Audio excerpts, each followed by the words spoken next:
The knock faded into the night unanswered. Whoever it was must have decided to leave after a few moments, but the echo of it lingered in the quiet. Mira exhaled slowly, a breath that seemed to release something more than tension.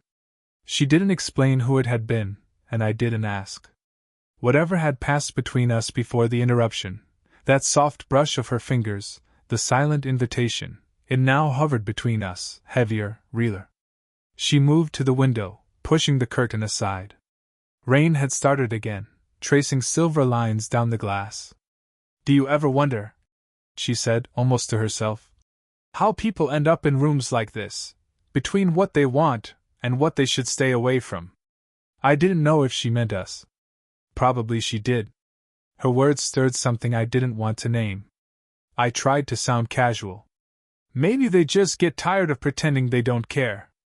That earned a quiet, humorless laugh. "Pretending works better for some of us." She turned slightly, her silhouette framed against the window light, elegant, composed, but not untouched. There was something fragile in the way she crossed her arms, like she was holding herself together. "I used to think," she said, "that if you're careful enough, life doesn't surprise you. But that's not true. It just leaves you lonelier." Her honesty landed somewhere deep in my chest. I wanted to ask about the man whose ring mark still faintly circled her finger, the one she no longer wore. But the question stayed behind my teeth. "I didn't mean to make things complicated," I said instead. Her lips curved faintly. "You didn't. Life did." She walked past me to the kitchen counter, where 2 half-empty mugs still sat. As she reached for one, her sleeve brushed my arm again, not by accident, not quite on purpose either. The fabric caught lightly on my wrist, a whisper of warmth before slipping away. Her hand trembled just slightly when she lifted the cup. She covered it with a small movement, pretending to steady the handle. "Do you ever feel," she asked quietly, "like something's waiting for you to ruin it?" I didn't answer right away. I just looked at her, the curve of her neck, the way her hair fell unevenly against her cheek. "Only when I care too much," I said finally. Her eyes met mine, and for the first time that night, she didn't look away. The space between us felt like a held breath. The refrigerator hummed, rain tapped the windowpane. Somewhere, a clock ticked too loudly.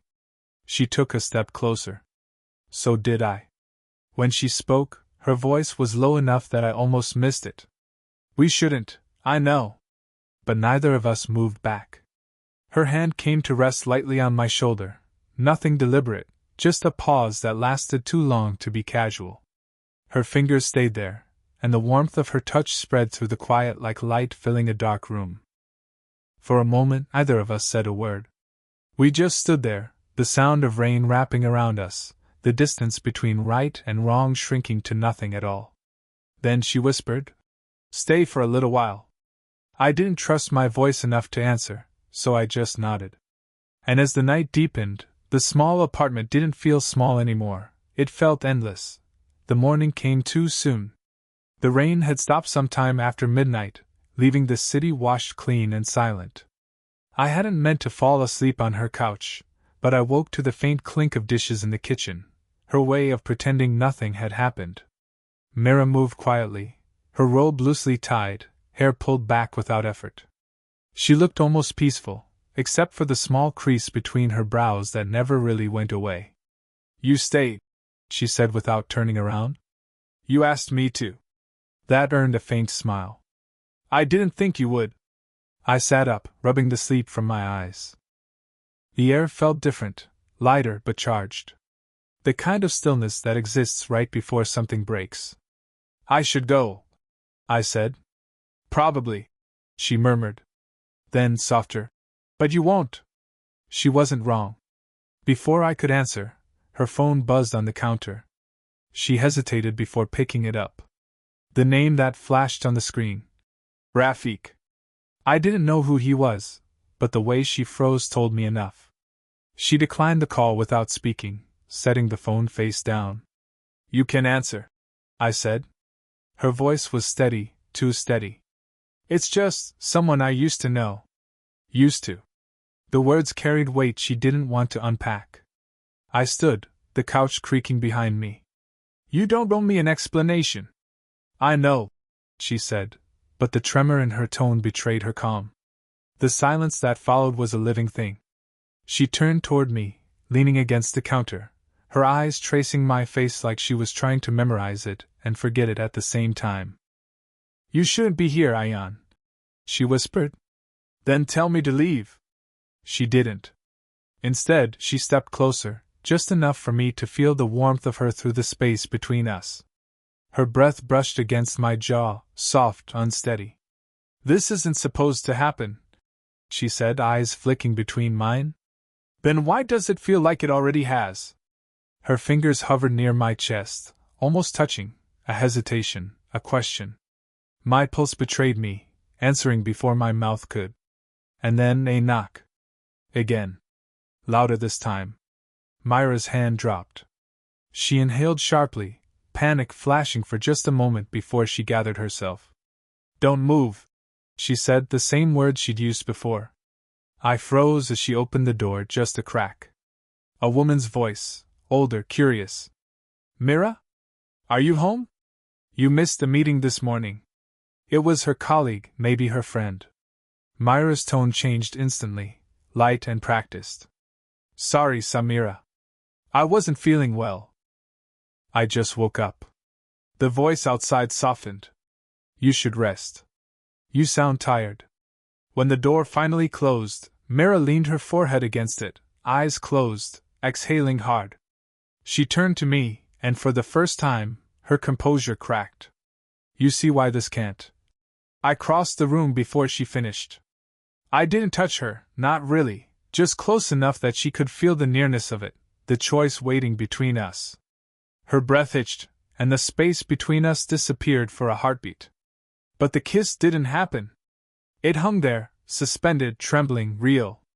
She looked up at me, eyes dark, voice breaking into a whisper. You make me forget how to be careful. And you make me want to stop pretending I am. Neither of us moved back. The world outside the window stayed silent, but inside that tiny apartment, everything was coming undone, one heartbeat at a time. Days passed, but it didn't feel like days. More like time circling around the same moment, refusing to move forward. We didn't talk after that morning. I tried to convince myself it meant nothing, that the silence was normal, deserved even, but the lie didn't stick. Then, one evening, she called. Just my name, soft and uncertain through the phone. Ayan. Her voice alone was enough to undo every bit of distance I'd tried to build. When I arrived, she didn't look surprised. She just opened the door, as if she'd been expecting me all along. The apartment was darker than before. A single candle burned on the counter. Rain again, the same rhythm as that first night. You shouldn't have come, she said. You called me. Her lips parted, a small breath, half a denial, half a confession. That was a mistake. Then tell me to go. She didn't. Instead, she turned away, moving toward the couch. Her steps were slow, deliberate, as if walking towards something she already regretted. I can't do this, she murmured, her voice quieter now. People talk. They see things that aren't there. There is something here, I said. We both know it. She stopped. For a heartbeat, she didn't breathe. Then she turned, sharply, like she couldn't stop herself. You think this is simple? You think you can just walk into someone's life and fix the parts you don't understand? Her tone cut, but her eyes betrayed her. I don't want to fix anything, I said softly. I just don't want to pretend anymore. The candle flickered. The shadows moved across her face, the same face that had been haunting me for weeks, the one I couldn't stop thinking about. I stepped closer. She didn't back away. You'll regret this, she whispered, almost pleading now. Maybe. But I'd regret not trying more. Her hand trembled where it rested on the back of the couch. When I reached up, brushing a strand of hair from her face, she closed her eyes, just for a second, like she was giving in to something she'd been fighting far too long. Mira. I said her name like it was something fragile, something borrowed. Her breath caught. I could feel it against my collarbone, warm, unsteady. She leaned forward just slightly, enough that I could smell the faint trace of her perfume, something floral, something human. "This is wrong," she said again, but her voice cracked in the middle. "Then stop me." She didn't. My hand lingered against her jaw, thumb brushing the edge of her lower lip, barely touching, but enough to draw the line between want and restraint until it blurred completely. The space between us dissolved. And then, her phone vibrated again on the counter. She flinched, the spell breaking like glass. The sound cut through the quiet, harsh and real. Her eyes met mine, wide, torn, alive. Neither of us moved. Finally, she whispered, "If I answer that, everything ends." I looked at her, the distance of one breath between us. "Then don't." The phone kept ringing. The candle burned lower. And we stood there, caught between what we wanted and what came next, as the world outside kept waiting for one of us to decide. The next time I saw Mira, everything felt wrong. She hadn't called this time, I had. A dozen unanswered messages, then finally one short reply, "If you must talk, come now." When she opened the door, she looked different. Tired. Distant. Like she'd rehearsed how to keep me at arm's length. Her voice was calm. "You shouldn't be here." I wanted to say I knew that. I wanted to say I'd been telling myself the same thing every day since that night. But instead, I said the only truth I could manage. "You didn't answer. I thought something happened." "Something did happen," she said quietly. "Rafik saw us." My stomach dropped. "When?" "That morning. After you left. He came by to drop off some papers." She crossed her arms, holding herself as if the air had suddenly turned cold. "He didn't say much, but I know him. He saw enough." I stepped closer. "You said he was someone you used to know." Her eyes flicked up. I lied. The words landed like a stone between us. She hesitated, then added, "He's my ex-husband. We still work together sometimes." I thought it was easier not to explain. Silence, the kind that stretches until it hurts. I took a step back, trying to breathe. "You should have told me." "I know," she said, her voice cracking just enough to make me stop. But I didn't want this to feel like something I needed to justify. The honesty hit harder than the lie. She looked down, fingers tightening around the edge of the counter. "He thinks you're just a student. Someone confused. Someone I should have known better than to let in." Her words trembled at the edges. "And maybe he's right." I shook my head. "Don't say that." Her eyes met mine again, sharp, almost angry. "You think this is romantic, Ayan? That it's brave? It's not. It's reckless." "Then why did you call me that night?" I asked, my voice low. "Why did you let me stay?" Her breath caught. She looked like she wanted to speak, then didn't. I closed the distance between us before I could think better of it. "Tell me to leave," I whispered. She stepped back, not far, just enough that the edge of the counter pressed against her spine. My hands hovered near her shoulders, not touching, waiting. "I can't," she whispered. The air between us felt like it could ignite. She was trembling, maybe from anger, maybe from something else. "I can't," she repeated, softer this time, her eyes falling shut. Without thinking, I brushed my fingers along her wrist. Her pulse jumped beneath my touch, fast, uneven. "Mira." She opened her eyes, and the look she gave me wasn't fear. It was surrender. Then, her phone buzzed again. The same name. Rafik. She didn't reach for it. Instead, she said, almost to herself, "If I don't end this now, I won't be able to." I stepped closer, close enough that her breath trembled against my throat. "Then don't end it," I whispered. Her lips parted. She didn't speak. And just as she leaned forward, the doorbell rang. Her head snapped toward the sound. My heart stopped. Outside, a voice called, muffled through the door. "Mira? We need to talk." Her eyes widened. This time, she didn't say don't move. She just whispered, "It's him." The voice on the other side of the door hit like a wave against the fragile quiet. Mira, I know you're in there. She froze. Her hand hovered midair, eyes darting between me and the door. The flicker of the candle threw shadows across her face, revealing what her voice couldn't hide: fear, guilt, and something deeper that looked a lot like heartbreak. I whispered, "Let me go out the back." She shook her head. "No. If he sees you leave." The knock came again, harder this time. "We need to talk." Her breath hitched. She turned to me, voice low and trembling. "Please. Just stay quiet." I nodded, though my chest felt too tight to breathe. She opened the door a fraction, enough for the light from the hallway to spill in. "Rafik," she said, calm, practiced. He sounded tired. "You've been avoiding me." "I've been busy." "With who?" Her silence stretched too long. I could almost hear the sound of his suspicion hardening. "You're not good at lying, Mira," he said softly. "You never were." His tone wasn't cruel, just weary, the sound of a man who already knew the truth. When the door closed again, she leaned against it, her whole body trembling. I stepped forward, instinctively reaching for her, but she held up a hand. "Don't," she whispered. Her voice cracked. "He knows." "I don't care," I said. "You should." Her eyes lifted to mine, wet, shining. "Because I do." For a moment neither of us moved. The air between us pulsed, fragile, loaded, alive. Then something broke. She took one small step forward, and I met her halfway. Our foreheads touched first. Just that. A slow, hesitant press, like an apology neither of us could speak. Her hands came up to my chest, not to pull me closer, to stop herself from doing it.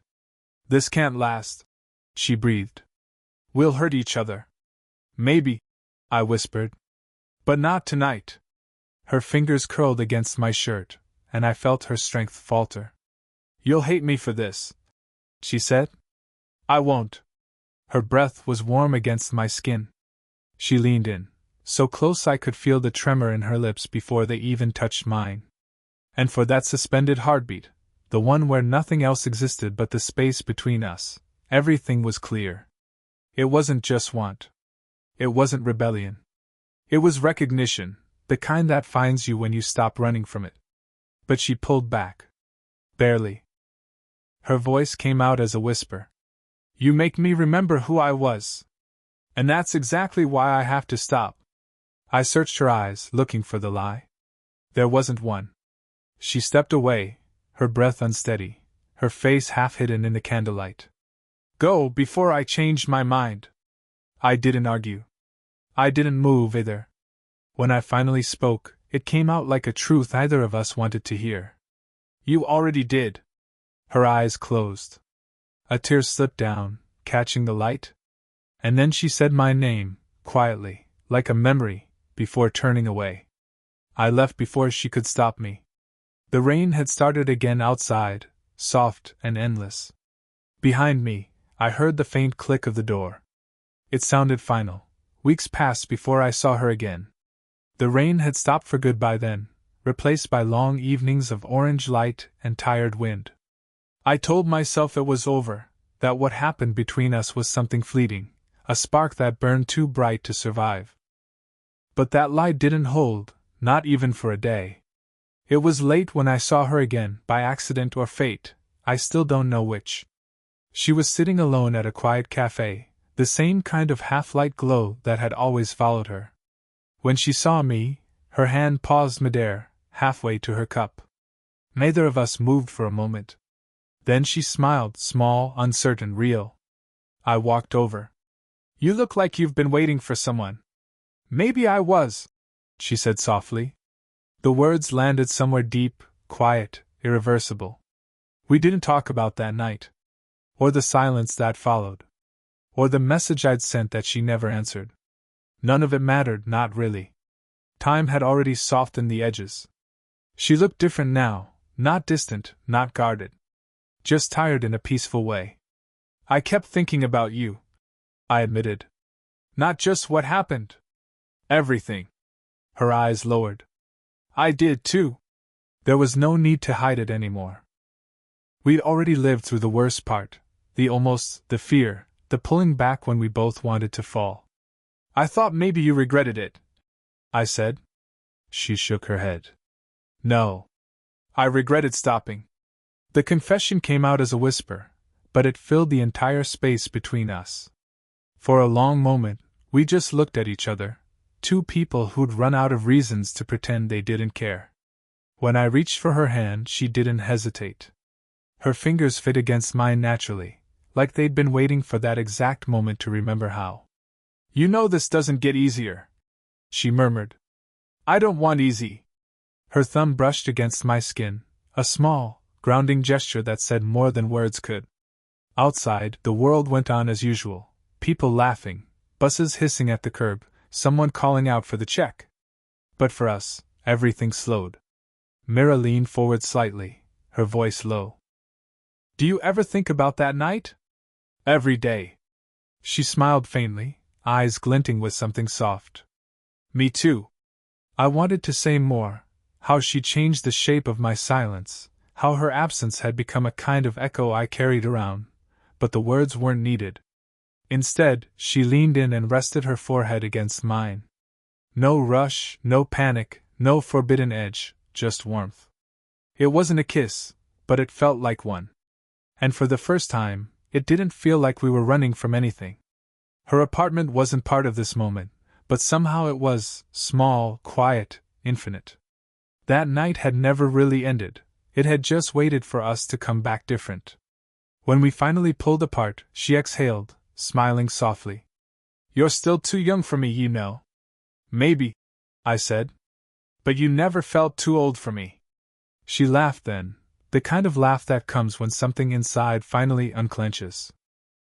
And as we sat there, fingers still entwined, the world outside kept moving, but we stayed, still, grounded, real. I still remember the first time I stepped into her apartment, not because of how it looked, but because of how it felt. It was small, quiet, and smelled faintly of jasmine tea and rain-soaked pavement. A single lamp in the corner cast soft light across her living room, brushing the walls like a memory.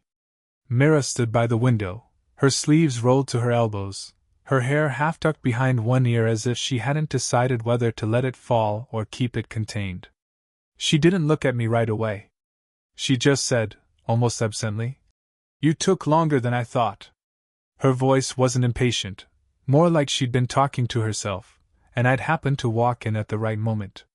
I smiled, unsure if she could hear the thud of my heartbeat in the small space. There was traffic, I said, though we both knew I lived only a few blocks away. She turned then. For a second, her eyes met mine, calm, tired, but searching. The kind of look that doesn't pull you in, it asks you to come closer. I did. The air between us felt heavier than it should have. Maybe it was the rain outside, or maybe it was the way she tilted her head slightly, studying me like she wasn't sure if this was a mistake. I didn't know what I was supposed to say, so I didn't. She gestured toward the couch. Sit, she said softly. You look nervous. I laughed once, quietly. You make people nervous. That earned me the smallest smile, the kind that comes and goes too quickly to catch, but leaves its warmth behind anyway. For a moment neither of us spoke. The hum of the fridge filled the silence. I could hear the faint tap of her ring against the mug she held. Steam curled up from her tea, and I watched it disappear into the low light between us. Do you always stare like that? She asked, her tone light but her eyes unreadable. Only when I don't know what else to do. She didn't look away. Then maybe stop thinking you have to do something. The words landed deeper than they should have. There was something in her calm that made me feel exposed, as if she could see the parts of me I kept quiet. The room was too warm. My throat felt dry. She sat beside me, not close enough to touch, but close enough that I could feel the edge of her sleeve brush my arm when she reached for the remote. The scent of her perfume, faint, earthy, like sandalwood and something sweeter, lingered in the space between us. The movie started playing, but neither of us looked at the screen. She rested her elbow on the back of the couch, turning slightly toward me. You're quiet tonight, she murmured. I wanted to tell her that quiet was the only way I knew how to be around her, that every word felt like it could tip something fragile over. Instead, I said, "You make quiet feel different." Her eyes softened. Different how? I opened my mouth, but the words wouldn't come. She waited, she always did. Then, in the pause that followed, her hand brushed mine. Lightly. As if testing the air between us. I didn't move. Neither did she. The movie flickered on the screen, muted, distant, while the only real thing in the room was that single point of contact. Her fingers lingered for just a heartbeat too long, then slipped away as she exhaled, quietly. And then, a knock on the door. She froze. Her gaze shifted toward the hallway, then back to me, not frightened, but caught in something unspoken. The air tightened. "Don't move," she whispered. Her voice trembled, just slightly, for the first time that night.